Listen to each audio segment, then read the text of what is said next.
Madame, Monsieur, bonjour. Vous êtes sur Afrique 1 dans l'émission Face à l'Afrique. Donc, je reçois aujourd'hui 4 imminentes personnalités donc qui sont sur le plateau, des écrivains et également des défenseurs de la paix. À ma droite, il y a Guillaume Rad, donc je ne présente plus, qui est déjà passé sur le plateau. À ses côtés, il y a Alassane Camara, un écrivain donc qui a mis en place le cadre de la caravane de la paix. Et des écrivains, bien sûr. Et également à ma gauche, donc il y a Bakary.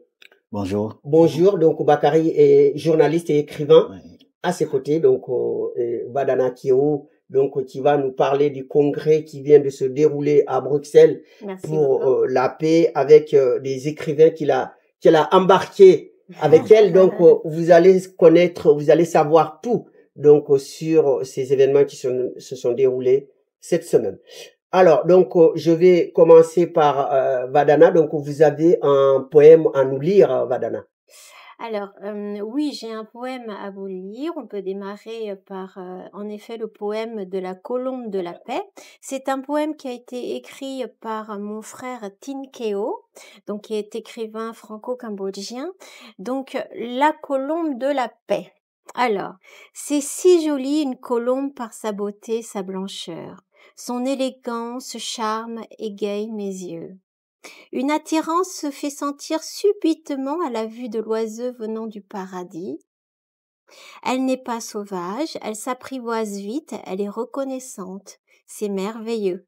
Son cousin le pigeon ne sait pas faire des tours, la colombe fait naître de la magie. Elle le porte bonheur, elle porte un espoir, une joie. La colombe est une source d'inspiration pour les poètes, les écrivains, les artistes bien nés. Et aux âmes blanches et pures incarnées, rappelez-vous que le bonheur n'attend pas le temps, ni la durée des saisons, ni la longueur des années. Je me laisse moi aussi porter par la foi, durant mes moments perdus, là où je me retrouve seule, au beau milieu de la nuit, là où je me sens emportée. Ô Saint-Esprit qui me voit, j'ai reçu non pas un mot, mais des messages du ciel.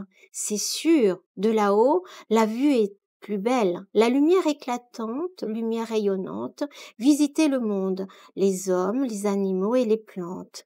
Ô Saint-Esprit qui descend, la colombe le reçoit. Sur ses ailes déployées, je la vois passer, une plume d'aile, j'ai reçu. C'est mon amour, mon ange, que je l'ai laissé poser. Eh ben magnifique, on peut l'applaudir. Hein, c'est magnifique. Bravo, donc, bravo, Vadana. Un super poème et pour la paix. Oui, tout à fait. Voilà, pour la paix. Donc, Guillaume, donc vous avez organisé ce congrès à Bruxelles à la fois pour la paix et le développement. Donc, vous avez toujours martelé que la paix et le développement vont ensemble. Tout à fait. Économie globale pour un monde de paix qui a été présenté à Bruxelles. On a eu l'intervention d'illustres personnes et personnages, en la personne de Philippe Jaffé, qui est vice-président pour le droit des enfants à l'Organisation des Nations Unies, qui a 17 experts mondiaux.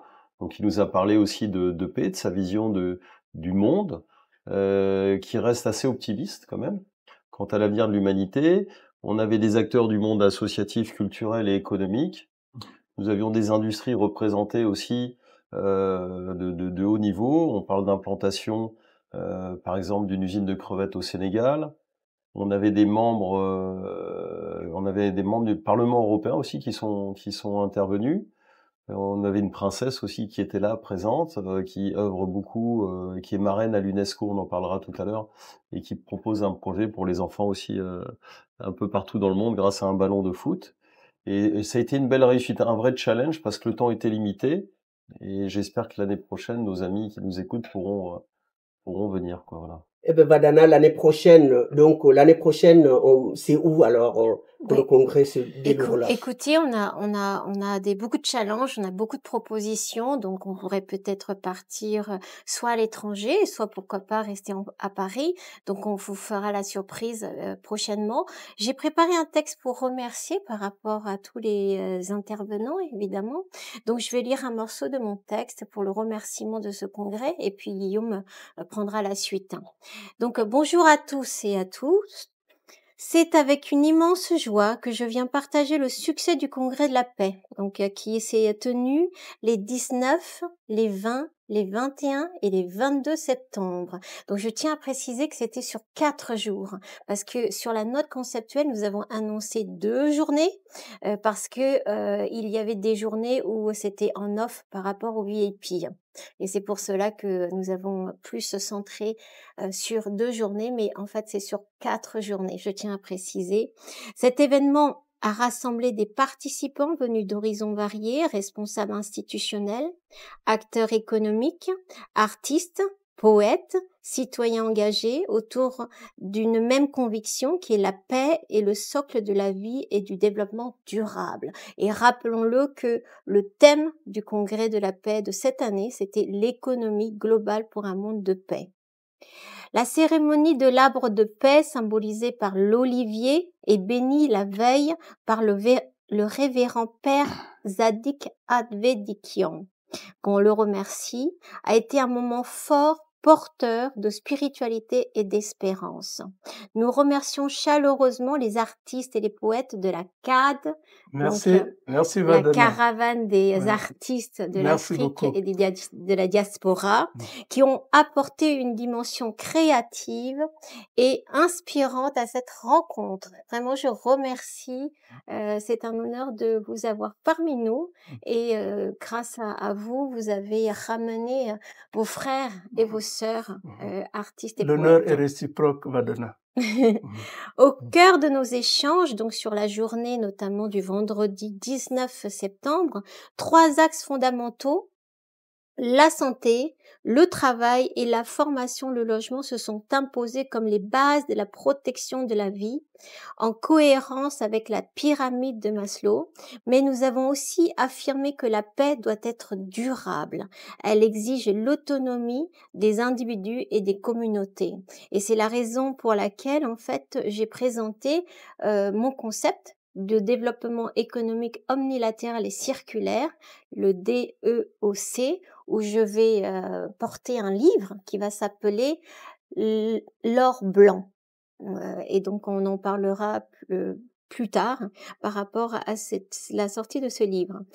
Donc ce développement est un modèle, ce concept est un modèle qui intègre un centre économique à impact positif, parce qu'il nous faut amener en fait non seulement les gens à la survie, mais aussi à leur autonomisation. Donc ça favorise en même temps la résilience climatique, le respect de la dignité humaine que porte l'association Jom Unity de Guillaume Rah, et mobilise des financements responsables selon les standards ESG, environnemental, sociétal et bonne gouvernance, et au final, une RSE, responsabilité sociétale des entreprises, à 360 degrés. Je laisse Guillaume parler des autres jours. Voilà, et le samedi, nous avons souligné l'importance de structurer les initiatives par des cadres juridiques, économiques et environnementaux, garants de la durabilité et de la protection des citoyens. Le dimanche, nous avons montré comment les outils numériques et physiques peuvent unir les forces, créer des synergies et faire circuler les bénéfices d'une économie omnilatérale et circulaire, ouvrant la voie à une économie globale, inclusive et éco-responsable. Donc, suite à ce congrès, un manifeste pour un consortium en faveur d'une économie globale pour un monde de paix sera rédigé, reprenant les grandes idées partagées par les différents intervenants. De plus, le livre du Conseil sur le développement économique omnilatéral et circulaire sera publié prochainement. Donc cet ouvrage détaillera le plan de développement des programmes prévus sur 4 journées, dont seulement 2 ont été mis en avant dans la note conceptuelle afin d'attirer un public plus large autour de thèmes majeurs. Le cadre de nos solutions de paix et l'outil de travail, une plateforme à 360 degrés. Ce congrès n'est pas une fin, mais un point de départ. Donc nous invitons toutes les institutions, les entreprises, les citoyens à poursuivre cet élan pour bâtir ensemble un monde de paix durable où la protection de la vie et la dignité humaine sont au centre de chaque décision. Merci à tous ceux qui ont contribué à cette réussite et qui partagent avec nous cette vision d'un avenir pacifique et solidaire. Et merci, un grand merci à Face à l'Afrique et à vous nous avoir donné l'opportunité de nous exprimer sur cette idée qui n'est pas qu'une idée, puisque nous la transformons en essai sur l'idée de la paix. Donc merci à vous pour nous avoir invités. Je voudrais rajouter qu'aujourd'hui c'est une date mémorable et triste à la fois, puisque le 26 septembre 2002, le Diola, qui faisait la liaison Dakar-Ziguinchor, a coulé. Il y a eu plus de 1800 morts, je crois, 1860 et quelques, qui représente un des plus... une horreur, si vous voulez, puisque par comparaison, le Titanic a coulé 1500 personnes, donc ces personnes sont parties. Je voudrais avoir une mémoire pour eux. Je sais qu'une femme avait survécu à ce drame. Elle avait même surnommé cet enfant le bébé Diola. Donc, par mémoire pour cette journée, je voudrais qu'on rende hommage aux morts et qui faisaient la traversée ce jour-là. Et le bateau s'est retourné parce que le bateau était vraiment surchargé. Et donc à l'époque, je suis parti à Dakar et on a même sorti une cassette sur le marché sénégalais. Je vous en parlerai pour soutenir justement, puisque la mairie de Saint-Maur est jumelée avec Ziguinchor, pour soutenir les orphelins du Diola. Donc à l'époque, nous avons sorti une cassette avec Papa Mbalo pour soutenir cette action. Et je terminerai juste, c'est que je pars à Dakar avec mon billet d'avion et en allant acheter ma baguette de pain au milieu du village, je rencontre Papa Mbalo qui travaille sur le même projet que moi, c'est-à-dire nous avons sorti la cassette en 2007, faire un projet pour soutenir les orphelins du Diola. Donc vous voyez, les énergies font les belles choses. Et donc le lendemain de mon arrivée à Dakar, j'ai rencontré un artiste qui travaillait sur le même projet que moi. Et donc on a pu soutenir aussi ces orphelins.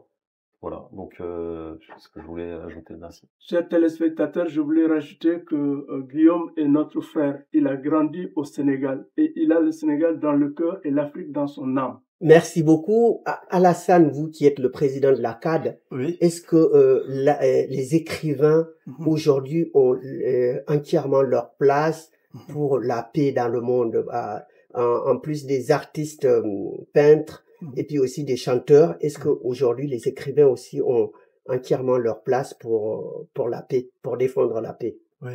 Je crois que ce congrès a été quand même un exemple pour donner cette place à ces auteurs, à qui Guillaume et Badana, que je remercie d'être là et de nous avoir aussi accepté à participer comme partenaire à travers cet événement. Et ils ont donné la parole aux auteurs. Alors, Kara, il fallait être là pour les écouter. Donc, on sent quand même que les auteurs ont quelque chose à dire quand il s'agit de la paix. La paix, c'est pas seulement une affaire d'une personne, c'est pas seulement une affaire des grandes puissances, c'est une affaire de tout le monde. Et je crois que là, les auteurs ont pu quand même faire cette preuve de donner et de parler. Et je trouve qu'ils ont une place quand même dans le monde de la paix. Bakary, la même question. Donc vous aussi, vous avez participé à ce congrès. Donc vous qui êtes à la fois journaliste mais également auteur. Hein. Et donc est-ce que aujourd'hui les écrivains doivent aussi avoir leur part dans la paix, pour la paix dans le monde? Merci beaucoup, Kara, pour cette émission. Donc, je marcherai sur le pas de mes prédécesseurs, hein, notamment Guillaume, le président Alassane et Vadana par rapport au concept. Moi, je reviendrai d'abord sur le concept. Tout à l'heure, elle a parlé de notre concept. Je reviendrai sur le concept parce que c'est un moment où on a pu mixer plusieurs activités. Donc, on est parti du scientifique, on est parti de l'intellectuel, mais également, surtout, c'est dans le concret. Et tout ça, il y a une belle sauce qui est venue agrémenter tout ça, c'est, n'est-ce pas, les auteurs avec les poésies et les textes qui ont été lus. Et donc, on a effectivement, on a notre place. L'écrivain est celui-là qui se permet d'imaginer, de penser le monde et de se projeter. Bon, parfois d'une manière utopique, mais toujours est-il qu'à un moment donné, il s'avère qu'on le convoque. L'histoire le convoque parce qu'il arrive que nous puissions nous lancer dans des préceptes, dans des concepts qui sont rattrapés par l'histoire.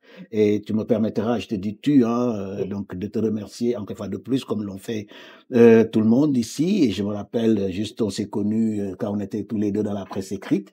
Et donc voilà, aujourd'hui le monde a évolué, on est dans la presse audiovisuelle. C'est un plaisir de te retrouver. Et comme le disait tout à l'heure Guillaume, nous remercions les médias, notamment africains, de nous avoir permis en amont, parce qu'ils étaient déjà là pour parler de l'événement. Aujourd'hui, justement, pour en faire un peu un compte rendu pour ceux qui l'ont raté, et aussi de perspective, parce qu'il y a d'autres événements qui sont à venir. Et puis aussi, ce qui est intéressant, c'est que c'est cette rencontre qu'on a pu faire. Parce que moi, je le disais en aparté aux deux, c'est que quand on disait, moi je suis parti de la note conceptuelle et ils nous ont permis de nous intégrer dedans.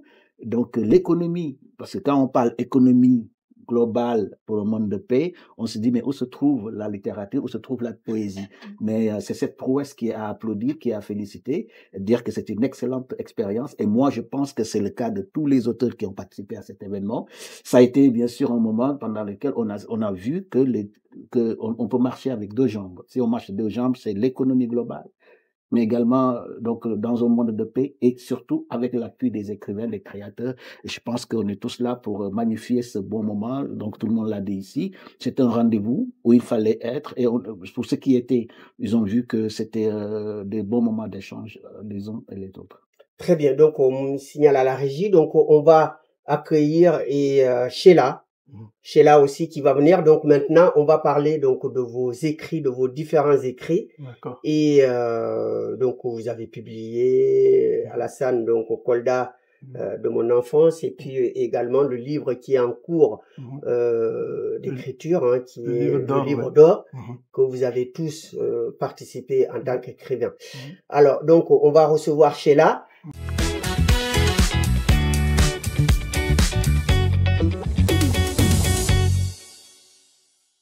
Voilà, merci. Bienvenue également à Sheila qui est arrivée dans l'émission et donc qui a écrit un livre, Sheila Fungui, donc Alphonse Fungui, le parcours d'un homme intègre. Je suppose, Sheila, que Alphonse, c'est votre papa. Oui, c'est ça. Voilà, donc maintenant on va parler donc du livre. Il y a aussi Kolda de mon enfance, écrit par Monsieur Camara Alassane.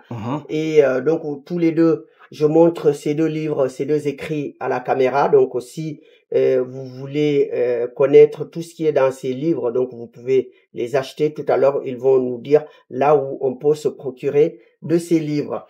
Donc, je vous les rends. Donc, Alphonse, donc Sheila, vous pouvez vous présenter à nos téléspectateurs pour qu'ils savent qui vous êtes. Alors moi, je suis Sheila Fungui, donc auteur d'un premier essai, Alphonse Fungui, Parcours d'un homme intègre. Et je suis également présidente de l'association La Dynamique des femmes Makwa, qui accompagne les enfants au Congo-Brazzaville, les enfants qui sont en phase de précarité, qui sont défavorisés. Et également, de par mon expérience bancaire et dans le domaine de l'immobilier, j'accompagne également les primo-accédants dans leurs projets. Très bien. Alors, donc, on commence par vous, mais pourquoi l'idée de l'écriture? Est-ce que dans votre famille, vous êtes une famille d'écrivains? C'est une très très bonne question. Non, on ne sommes pas des écrivains à la base. Donc la majorité, on est plus orienté dans le domaine de la finance, l'immobilier, et par mon père dans le domaine de la politique. Donc moi, je suis une exception, hein, qui fait parler de moi d'ailleurs. C'est pour ça que je suis là devant vous pour parler de ce livre de mon père, qui a eu un parcours très atypique, et c'est pour ça que j'ai tenu, comme on dit, l'amour fait naître, crée des écrivains. Effectivement, moi j'étais animée par un sentiment d'amour par rapport à mon père, et j'ai voulu, à travers ses écrits, l'honorer. Et donc ça m'a permis en fait de raconter une histoire fascinante, parce que il a été confronté face à des dilemmes moraux et d'éthique durant son parcours politique. Et j'ai pensé que c'était un bel exemple qui pouvait illustrer en fait l'homme d'État, parce que souvent on fait la confusion entre homme d'État et un homme politique. Et donc lui, il illustre bien ce qu'est un homme d'État. Donc un homme d'État, c'est celui-là qui vient pour servir d'abord son peuple, parce que le domaine de la politique, c'est un véritable sacerdoce. Et donc j'ai voulu, à travers son livre, illustrer ce qu'est un homme d'État, un homme politique et aussi servir d'exemple, de rôle modèle à notre jeunesse congolaise et aussi à notre jeunesse africaine qui, tant soit peu, veulent s'engager dans ce domaine qui demande énormément de sacrifices. Raison pour laquelle j'ai écrit ce livre, Parcours d'un homme intègre. Un homme intègre. Donc, et l'intégrité, c'est un mot en ce moment qui est très recherché en Afrique, surtout dans le domaine de la politique. Mais pourquoi, à votre avis, hein, c'est votre papa, et il est un homme aussi exceptionnel? Mais c'est à travers ces divers combats, d'accord? Il a, à un moment donné de sa vie, il a dû faire le choix entre l'éthique et la richesse matérielle. Parce qu'il y a aussi une richesse spirituelle. Donc, c'est pour ça que je précise richesse matérielle. Donc, à un moment donné, il a dû faire des choix, mais qui alliaient la moralité avec l'éthique. Donc, servir un peuple et non se servir lui-même. Il a occupé quelle fonction? Alors, il a occupé beaucoup de fonctions. C'est pour ça que je parle d'un parcours, parce que ça résume son ascension. Donc, comme on dit en politique, on ne naît pas président, mais on le devient. Donc, lui, durant son parcours, il a eu une ascension. Il a d'abord commencé en tant que président de la jeunesse, parce qu'il servait de rôle modèle.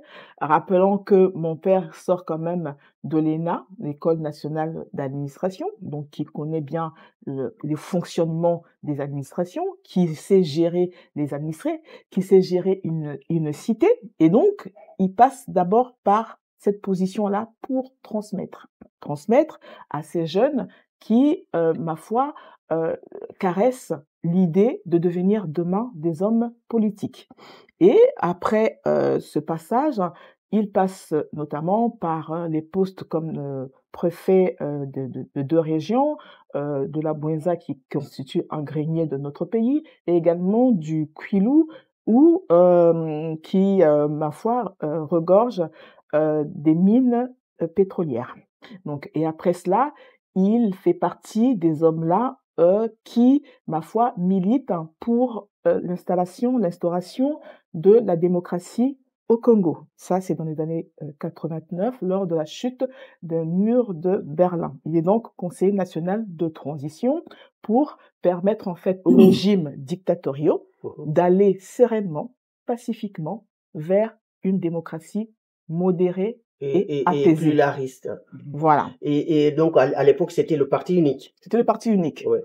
Et donc, après cela, fort de son expérience, il se dit qu'il peut donc désormais servir non seulement le Congo, mais aussi l'Afrique centrale. Il est donc le député de la CEMAC, où en fait, à travers son idéologie, il influe en fait cette politique d'intégration communautaire au sein de la sous-région, Voilà, au sein de la intégration régionale. Voilà, intégration Donc, régionale. la CEMAC, c'est l'équivalent de la CEDEAO en Afrique de l'Ouest. Exactement. D'accord. Donc, il influe au niveau des politiques pour une intégration des partisans, des paysans, parce que en fait, comme vous le savez bien, quand on est seul, c'est vrai, on va plus vite, mais on va pas plus loin.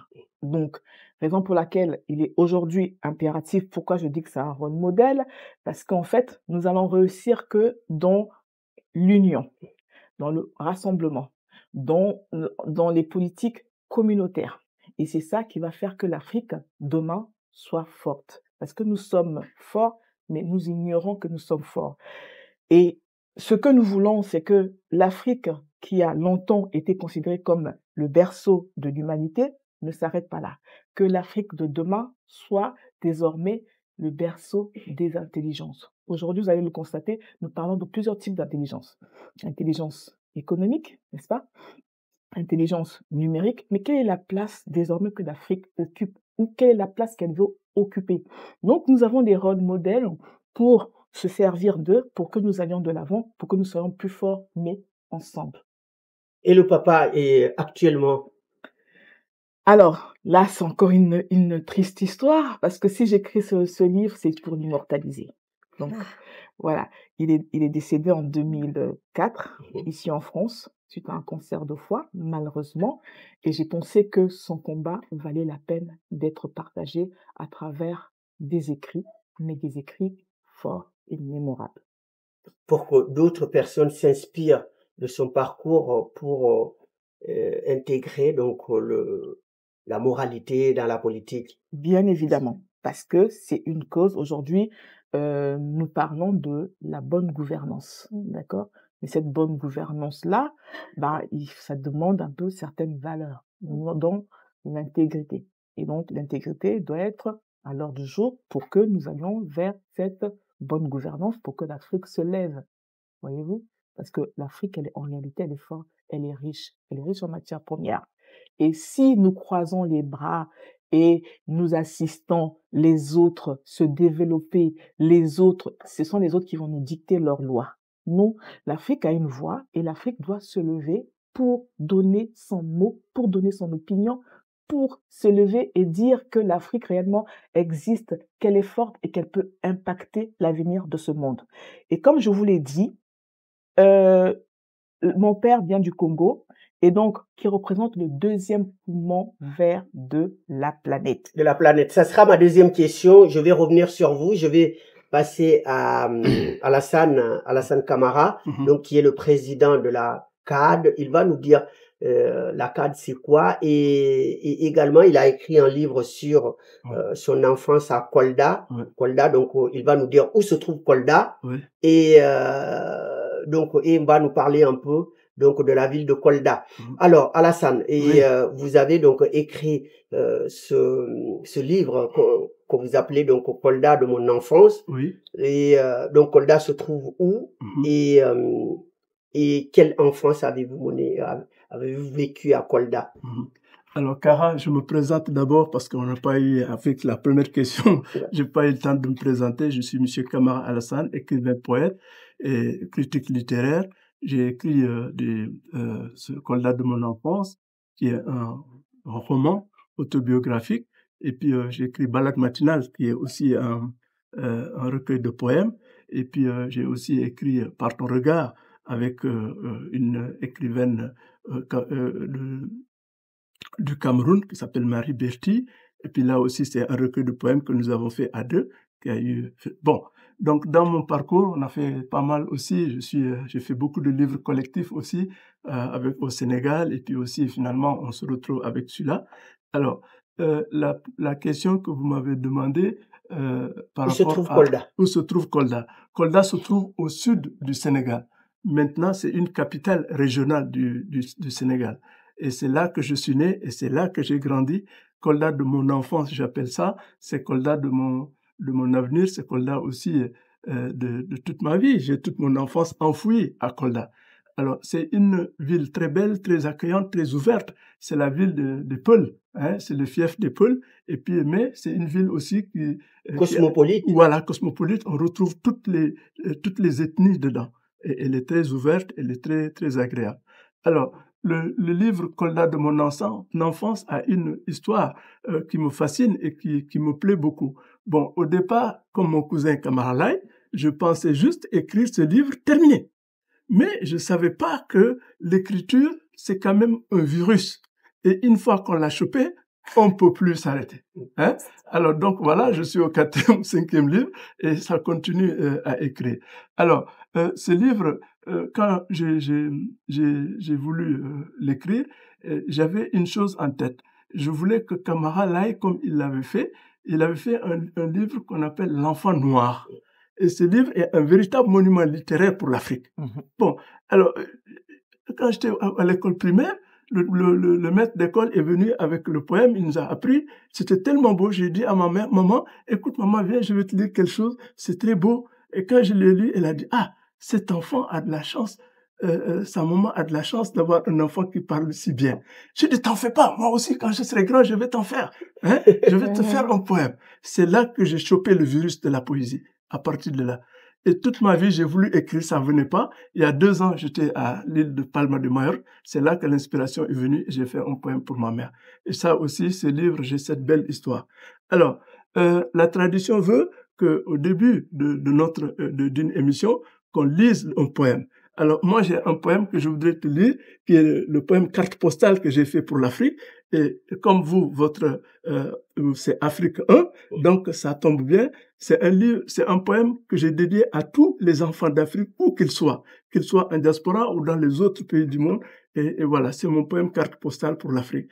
Je vous remercie aussi, Kara, de nous inviter aujourd'hui. Et je suis content aussi de la présence de Vadana, de Guillaume et aussi de Bakary et de Sheila, qui sont venus m'accompagner. Quand tu m'as dit de venir, j'aurais pu venir tout seul, mais j'ai dit non. Le bonheur, disons, chez nous, est beaucoup plus grand quand il est partagé. C'est pour ça que j'ai voulu les amener. Et puis, elle, comme Bakary, ils ont toujours été là à me soutenir au sein de la CAD. Alors, avant de lire le poème, la CAD, c'est quoi? C'est la caravane des auteurs africains de la diaspora et de la diaspora. Et parce que c'est pas seulement les auteurs qui sont en diaspora, il y a aussi les auteurs d'Afrique. J'ai un représentant au Togo, au Bénin, qui s'appelle Komi. Je le salue au passage. J'ai un correspondant au Cameroun qui s'appelle Joël Célestin Bobo. Je le salue au passage. J'en ai aussi en Côte d'Ivoire, j'en ai aussi dans beaucoup de pays. Donc voilà ce qu'est la CAD. C'est une caravane que j'ai construite, j'ai créée pour sortir les auteurs de leur confort et pour qu'ensemble nous allions rencontrer le public. Parce que quand on est enfermé, on écrit, et ils appellent ça un nid de torture. Donc, il faut les sortir du nid de torture pour qu'on aille rencontrer le public. Voilà. Et que le public découvre ces beaux livres. Voilà. Merci à toi de nous accueillir. Merci à toi du soutien que tu veux apporter à la CAD et dont tu m'as témoigné et qui m'a beaucoup touché. J'ai toujours rêvé ça pour la CAD. Donc, tu es le parrain que la CAD attendait en fin de compte. Alors, je vais vous lire le poème parce qu'on a le temps est limité. Voilà. Le poème, il est intitulé Afrique, notre continent. Qu'on y parle le français ou l'anglais, le portugais, l'arabe ou autre, c'est toujours notre continent. Afrique, mère patrie, berceau de l'humanité, océan de toutes les cultures, baobab de mes ancêtres, je pense à toi. Par le lever du soleil d'un matin en fraîcheur, au travers de mes lunettes de poète, je contemple ému tous les peuples d'Afrique en uniforme, se tenant la main pour construire sa maison de la liberté. Afrique, notre continent, tes frontières précoloniales ne sont plus des barrières qui nous séparent, mais plutôt les ficelles du tisserand qui nouent la parenté et consolide la fraternité, l'amour et l'entente entre tes enfants. Afrique, mon Afrique, me voici par ces mots puissants d'écrivain voyageur, prêcheur de ton monde de demain, pour accueillir tes frères et sœurs dans ta demeure. L'Europe est à l'est, l'Asie est à l'ouest, l'Océanie au nord, l'Amérique au sud. Paix, bonheur et prospérité à toutes les nations d'Afrique pour un bel et meilleur avenir. Celle de l'Afrique de toutes les couleurs, celle d'une Afrique unie. Un poème de Camara Alassane. Voilà, donc on va l'applaudir. Alors, donc, dans ce livre, vous avez parlé donc de Kolda, vous avez parlé des femmes de Kolda, mais qu'est-ce qu'elles ont de particularité, les femmes de Kolda? Kara, j'aime bien cette question. Elle est très belle. Les femmes de Kolda, c'est des femmes très jolies. C'est des femmes très accueillantes. C'est des femmes qui aussi très courageuses et qui ont été un modèle pour nous. Toute mon enfance, j'ai observé ces femmes. Bon, à l'époque, on n'avait pas évolué, c'était pas aussi moderne que maintenant. Bon, on est pratiquement, à l'époque, c'était un peu dans la nature, mais ces femmes se levaient et elles faisaient tout. Sans avoir grand-chose, elles arrivaient à nous donner tout. L'amour d'une maman. Et aussi, les parents aussi. Les femmes respectaient leur mari. Elles se mettaient à genoux pour donner à boire à leur mari. pour dire combien elles étaient respectées. Bon, à notre époque, quand on Je fait vais- ça, hein, je vais voir si- les Je suis Sheila, d'accord avec Sheila et avec Badana. les Sheila et les Vadana, ça m'étonnerait qu'elles fassent ça. Alors, Mais elles auraient pu être d'accord. Sheila, je crois que ça, c'est une époque révolue. Voilà. C'est une époque révolue. Voilà. Pas forcément. Voilà. Et Badana, donc vous qui êtes originaire De l'Asie du Sud-Est. Voilà, de l'Asie, Du bah, Cambodge. c'est révolu. Alors, pas si révolu que ça, hein, Bon. parce que au Cambodge, les femmes sont très dans le respect de l'homme. Merci. Et comme on dit, derrière un homme, il y a toujours une femme. Et derrière une femme, il y a un homme. Donc, c'est une complémentarité. Moi, je ne suis pas féministe. Je suis dans la complémentarité de l'homme et de la femme. Donc, je suis dans le respect des êtres. Est-ce que comme dit le livre d'Alassane, à l'époque, les femmes se mettaient à genoux pour donner C'est la de l'eau réalité. C'est la réalité. à leur mari? Dans la coutume cambodgienne, par exemple, quand on se marie, il y a une tradition où la femme, elle va laver les pieds de l'homme, elle va lui donner à manger. Donc, vous voyez, c'est déjà des signes. Je dirais pas ça de soumission. Je parlerais de respect envers son homme qui lui apportera quelque chose d'autre, qui apporte la force, qui apporte la protection de la famille. Donc chacun son rôle. Sheila, l'égalité dont on parle en ce moment, parce que là son livre a touché un domaine, les femmes. Donc est-ce que cette égalité, elle n'est pas réelle? Elle n'est pas du tout réelle. Mais moi, je suis présidente de la dynamique des femmes. Je milite pour l'autonomisation des femmes. Parce que aujourd'hui, il faut évoluer avec la société. Les hommes sont de plus en plus demandeurs. Ils ne cherchent plus, non plus seulement des femmes qui soient soumises, mais des femmes qui arrivent à contribuer dans le bien-être de leur foyer, que ce soit des compléments des hommes pour l'accomplissement de leurs projets. Et donc, les sociétés ont évolué, nous sommes face à des nouveaux paradigmes et nous devons faire également évoluer la femme. Elle ne doit pas seulement servir son mari, mais elle doit également l'aider, l'accompagner dans ses projets, contribuer au bien-être des enfants. Et avec son rôle qu'on sait très bien, continuer à éduquer les enfants, mais doit être aussi le pilier de cette famille-là. Mais comment être le pilier de cette famille dans ce monde moderne, dans ce monde où on sait très bien que l'argent c'est le nerf de la guerre, si elle peut pas être autonome, elle ne peut pas contribuer. Donc moi, particulièrement au sein de mon association, je me bats pour que les femmes aient une nouvelle vision de la vie, qu'elles intègrent les nouvelles sociétés avec les nouveaux paradigmes, avec ce que les hommes demandent. Parce que aujourd'hui, pour avoir aujourd'hui un foyer stable, on a besoin que les deux puissent travailler, puissent contribuer, voilà, il faudrait que la femme puisse accompagner son mari, parce que c'est écrit également dans la Bible, il faudrait pas que l'homme soit seul. C'est pour ça qu'on a créé la femme. Et donc, la femme joue un rôle complémentaire à côté de son mari. Ce n'est peut-être pas l'égal de l'homme, mais elle vient dans le foyer pour accompagner son homme, pour l'élever, pour lui permettre d'atteindre ses projets et d'être le grand homme qu'il est. Et pour rejoindre Davana, que derrière un grand homme, en réalité, se cache une grande dame. Une grande dame avec des morales, avec des valeurs et avec la capacité à que ça soit financière, je ne sais pas quoi, mais avec ces différentes capacités-là de pouvoir le lever, de pouvoir faire de lui celui-là, le chef de famille dont on rêve tant. Mais est-ce que avant de donner la parole à Alassane, et est-ce que vous croyez que maintenant, parce qu'aujourd'hui on voit dans les réseaux sociaux les femmes qui exhibent, voilà. Est-ce que vous croyez que ça c'est du respect pour les femmes? Est-ce que ça ne dégrade pas l'image de la femme? Non. Quand nous parlons de l'autonomisation, nous ne parlons pas de l'exhibition, hein. Qu'on soit bien, qu'on soit bien d'accord, hein. Donc, la femme, nous la voulons telle que nous l'avons déjà connue, voilà. Tel que le livre d'Alassane parlait des femmes d'antan, des femmes d'avant. Non, les femmes ont évolué, d'accord? Les femmes ont évolué parce que la société a également évolué. Donc, elles ont fait l'effort de pouvoir s'adapter parce qu'on dit, il y a rien de statique sur cette terre. Tout est dynamique. Et donc, les femmes ne sont pas en marge de la société.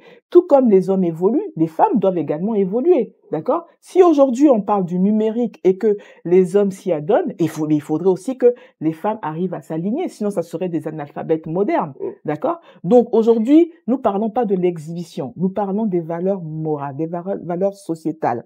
Nous parlons des différentes intelligences que les femmes peuvent acquérir pour pouvoir être des femmes-là qui soient à la hauteur, pour pouvoir bien éduquer ses enfants. Parce que malheureusement, ce qu'on constate, et c'est le travail qu'on essaye de faire aussi au niveau de nos sociétés qui viennent d'Afrique, aujourd'hui, les sociétés ont tellement évolué que les femmes n'arrivent plus à jouer ce rôle fondamental d'éducatrice. Elles sont complètement en déphasage avec l'évolution parce que l'enfant, il apprend par exemple, il y a des mathématiques, ils sont déjà dans le numérique, et les enfants d'aujourd'hui sont beaucoup plus évolués que les enfants d'hier. D'accord? Donc, nous nous battons, non pas seulement pour que la femme soit celle-là qui revendique, qui soit l'égale de l'homme, mais nous nous battons pour que la femme puisse être non seulement autonome, mais puisse être même de jouer ce rôle fondamental qu'on lui a souvent attribué, le rôle d'éducatrice. Donc, pour nous, c'est important que la femme se développe au sein de la société. Quand la société évolue, qu'elle évolue avec.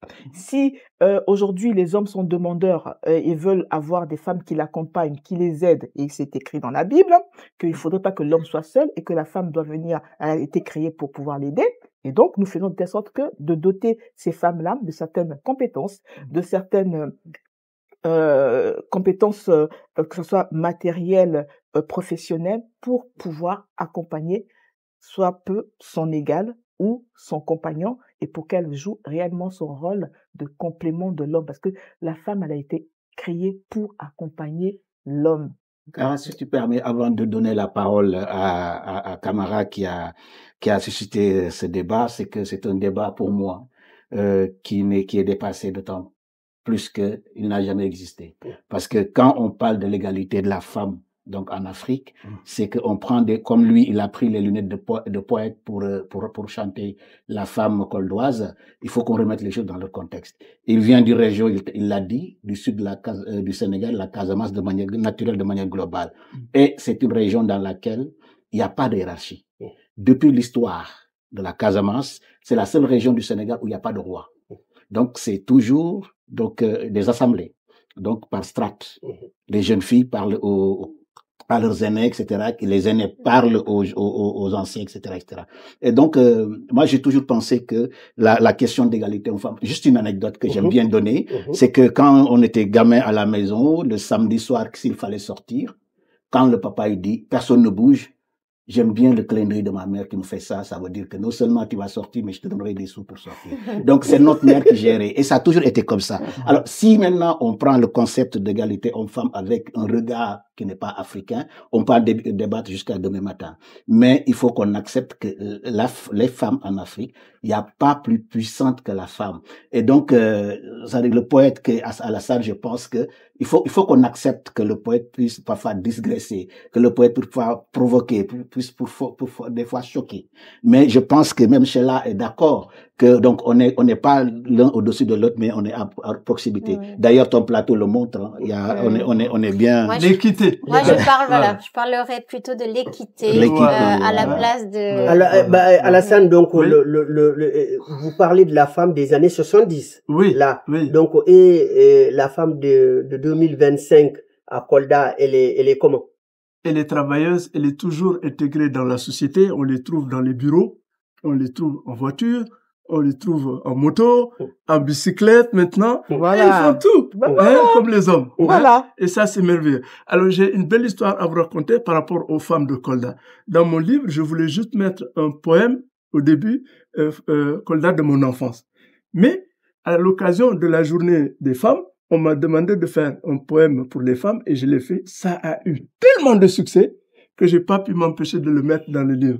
Si vous voulez, je peux vous le lire, ça de 3 minutes. D'accord, on y va rapidement. Après, vous allez nous parler du livre d'or. Voilà, d'accord. Et donc après, on va faire revenir un J'ai hommage également un à, poème, moi. voilà, un hommage aux femmes de Kolda et à toutes les femmes du monde. Hein? Voilà.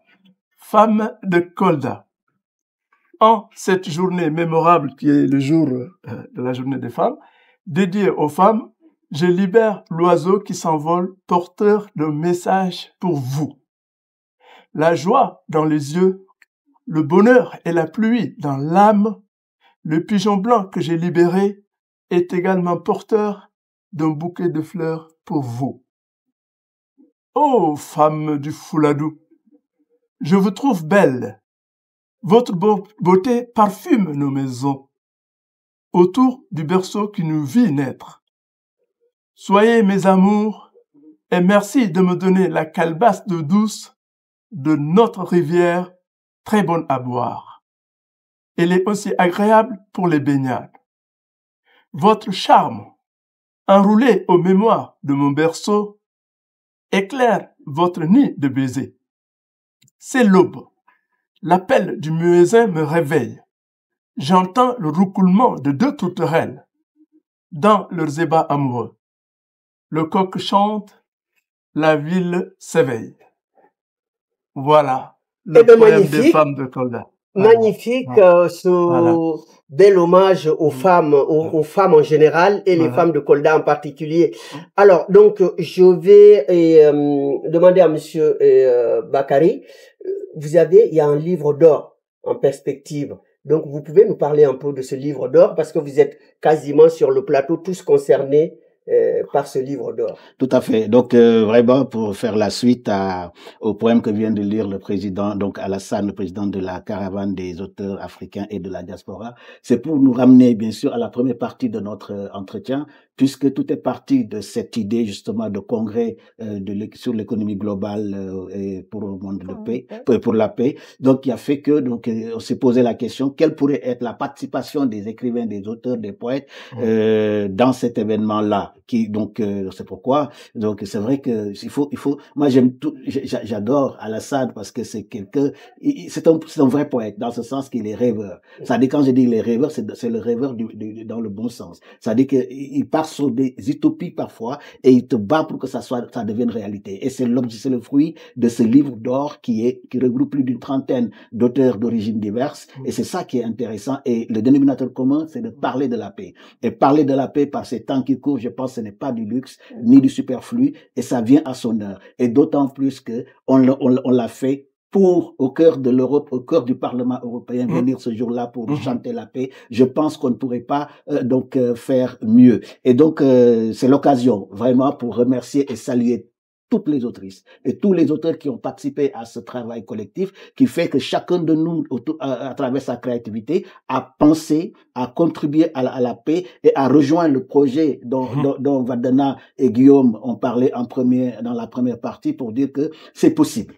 Il suffit d'une volonté et un peu n'est-ce pas, la volonté, mais également un peu de matière grise et on va y arriver. Et bientôt, on reviendra ici justement quand il va sortir et on compte sur toi parce que, comme il l'a dit, tu es le parrain. Donc, donc voilà. Donc, tu seras celui avec qui va nous guider pour que ce livre soit connu par le plus grand nombre. Et je pense que les gens puissent savoir ce livre. Et ce sera d'une contribution formidable parce que ce qui est bien, tout à l'heure, Vadana a lu un poème, ce serait des poésies Sheila, j'allais dire Rachel, excuse-moi. Sheila, donc c'est aussi beau que, voilà, les deux prénoms. Hein. Et donc, Sheila et les autres, moi aussi, il y a aussi le mien, il y a d'autres. Et je salue toutes les autrices et tous les auteurs qui ont participé à ce très beau travail collectif. Il faut le voir comme tel. C'est un travail collectif dans lequel la seule vedette, c'est le mot. C'est la paix. Alors, donc, Sheila, donc, on va revenir sur vous dans ce livre. De toute façon, on ne va quand même pas parler de tout le livre, sinon, comment on appelle, les lecteurs n'auront pas d'intérêt à l'acheter. Mais on va parler quand même quelques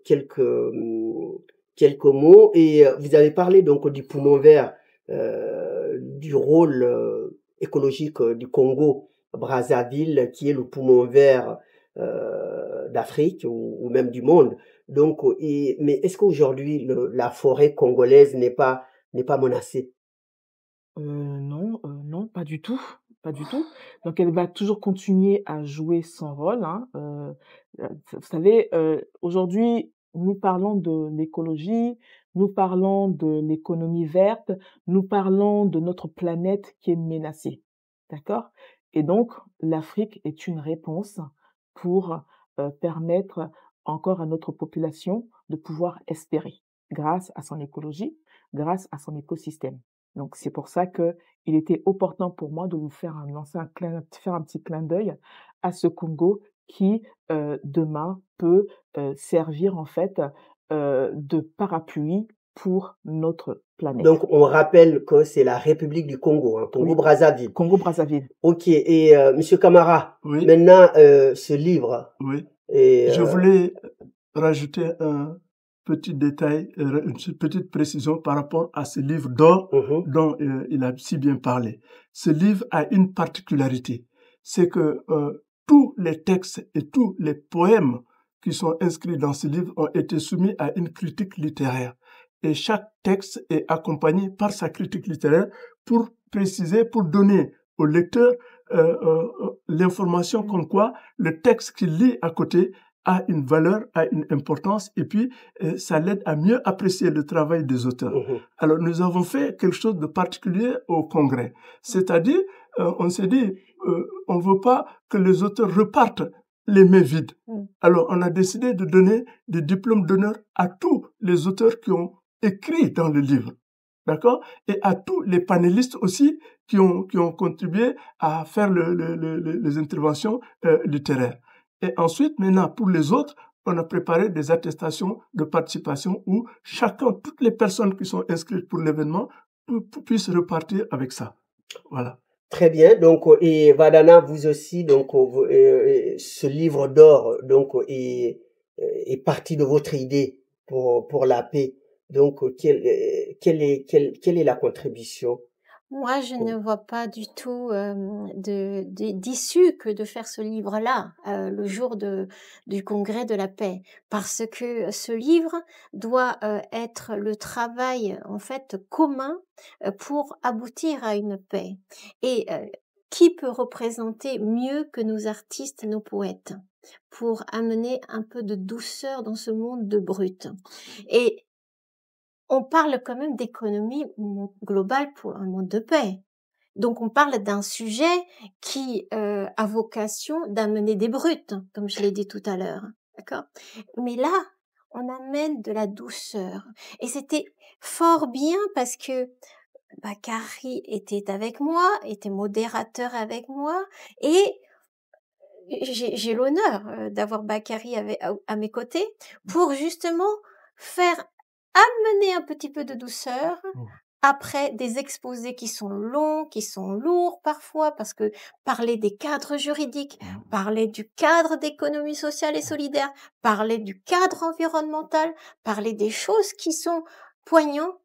Donc, il faut amener un peu de poésie. Mais bien sûr. Oui. Donc, pour moi, c'est inévitable. On ne pouvait pas faire ce congrès sans ce livre. Et donc, un grand remerciement donc à notre président. Alassane. Merci beaucoup.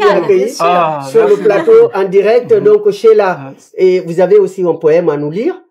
Alors, vous pouvez nous lire votre poème. Oui. Alors, moi, mon poème s'adresse plus particulièrement à ma terre natale, qui est le Congo, à ces femmes de Kivu qui vivent des atrocités, à ces enfants d'Afrique venus de l'Afrique du Sud qui ont connu l'apartheid, à tous ces enfants qui viennent du Burkina Faso, ceux actuellement du Sahel, du Sénégal, de la Côte d'Ivoire, et à tous ces enfants d'Afrique qui, ma foi, la guerre n'a pas épargné. Et donc, à ce titre, j'ai décidé d'écrire un poème destiné à ces enfants, et je n'oublie pas les enfants d'Éthiopie.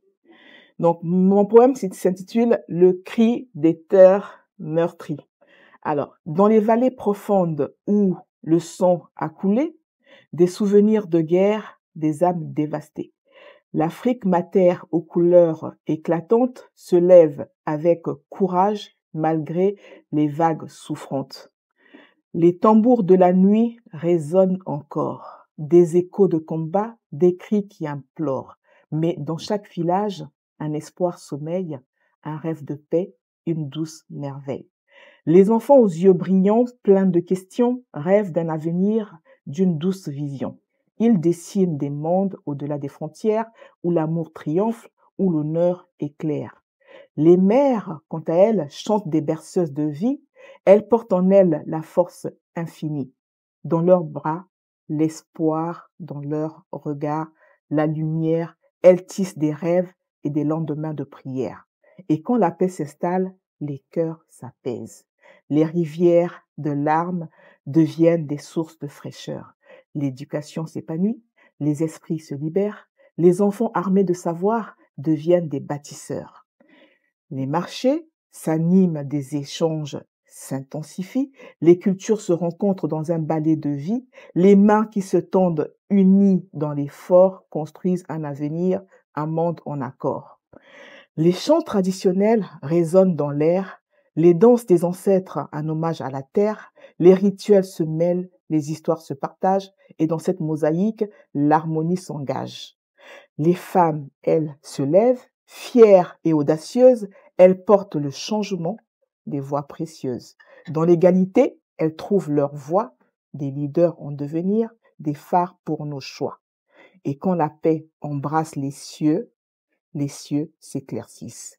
Les cœurs battent ensemble, une unique malice, des rivières qui coulent libres, des forêts respirent, et dans chaque souffle de vie, un avenir à bâtir.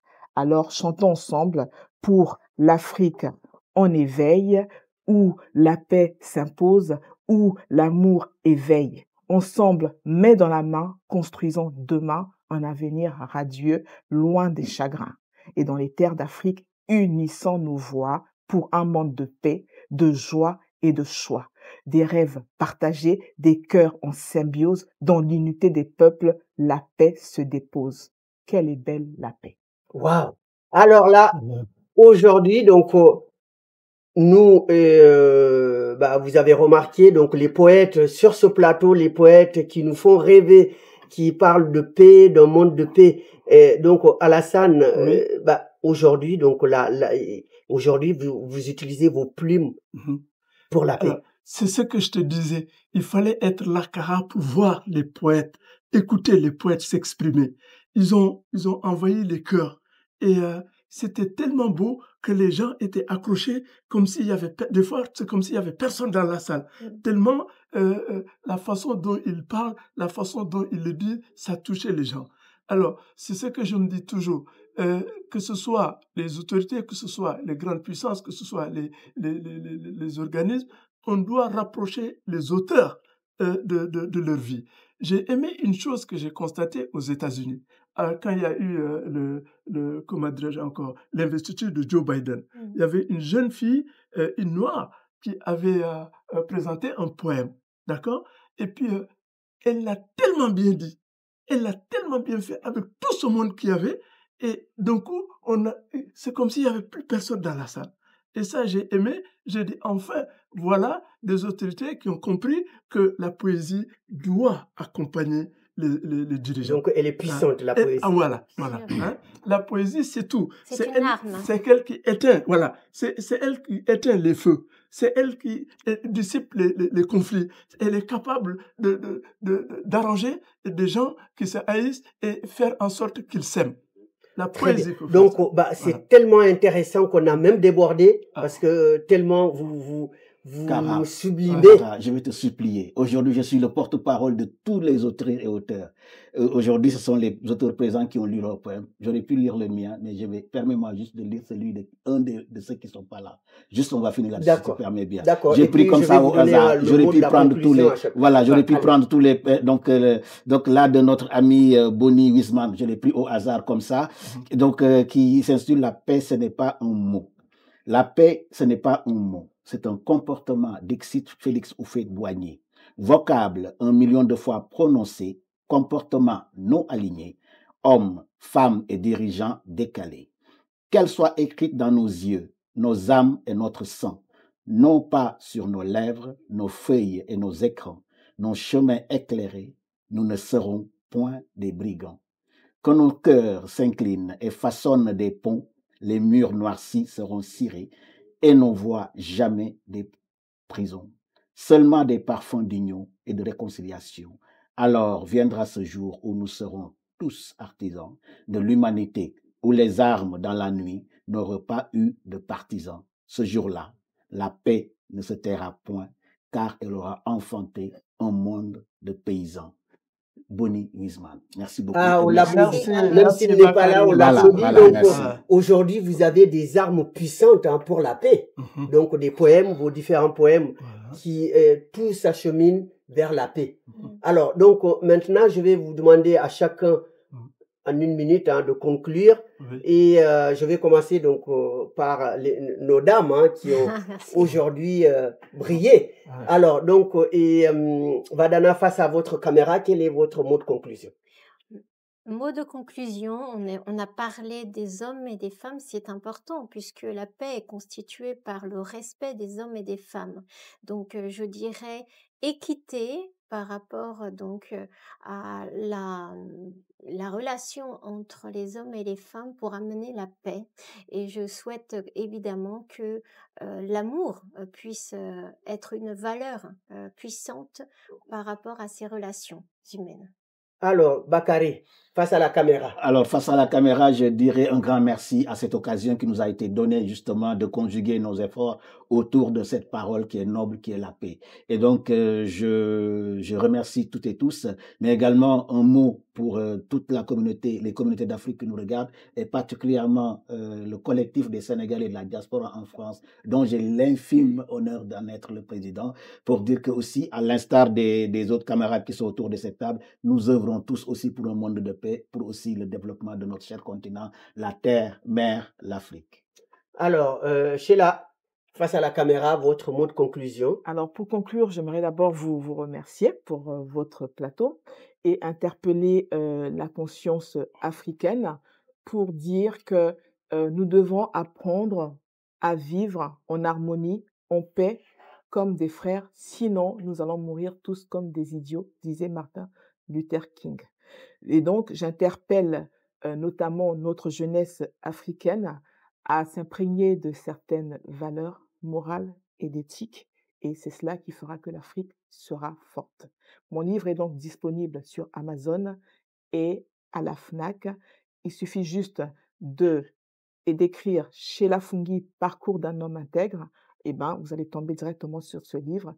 Il est un livre à lire parce que ça peut servir de leçon, ça peut servir de rôle modèle, parce que mon père a été un dirigeant et il a connu des bas et des hauts. Et donc, lisez-le et revenez vers moi pour les différentes critiques. Je vous remercie. Alassane. Oui. Oui. Face à la caméra, je te salue, grand homme. Merci de nous recevoir. Merci pour cet accueil que tu nous as fait. Et merci à toute ton équipe de Africa 1 que j'appelle notre parrain éléphant.